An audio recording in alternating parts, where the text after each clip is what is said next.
Hi viewers, welcome back to my channel. ఇప్పుడే కనుక నా ఛానల్ చూస్తున్నట్లయితే తప్పకుండా సబ్స్క్రైబ్ చేయండి.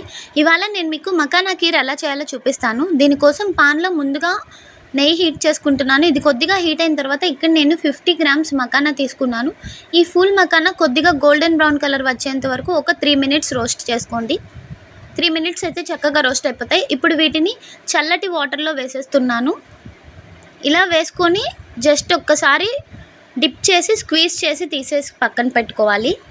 ఎక్కువ నాననివ్వద్దండి, జస్ట్ ఒక 2 మినిట్స్ నానితే చాలు.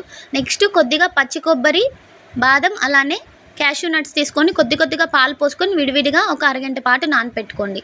ఇప్పుడు స్టవ్ పైన పాలు పెట్టుకొని బాగా మరిగించుకుందాము. ఇవి మరుగుతూ ఉన్నప్పుడు ఇందులో కొద్దిగా యాలకుల పొడి, అలానే చక్కెర వేసుకుంటున్నాను రుచికి సరిపడినంత.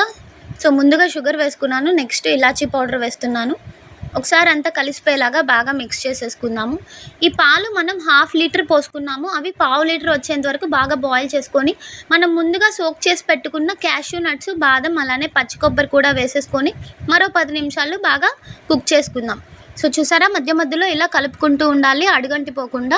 ఇప్పుడు మనం ముందుగా స్క్వీజ్ చేసి పెట్టుకున్న మకానా కూడా వేసేస్తున్నాను. ఇలా వేసుకొని ఒకసారి మిక్స్ చేసేసుకొని మరో 5 మినిట్స్ కుక్ చేసుకున్నారంటే మనకి ఎంతో టేస్టీ మకానా కీర్ అనేది రెడీ అయిపోతుందండి. ఇది చాలా హెల్దీ, పిల్లలకైతే చాలా మంచిది. హైయెస్ట్ ప్రోటీన్ ఉంటుందంట. తామర గింజలు పేలాలని కూడా అంటారు. నా ఛానల్ని ఇప్పుడే చూస్తున్నట్లయితే తప్పకుండా సబ్స్క్రైబ్ చేయండి. And thank you so much for watching my channel.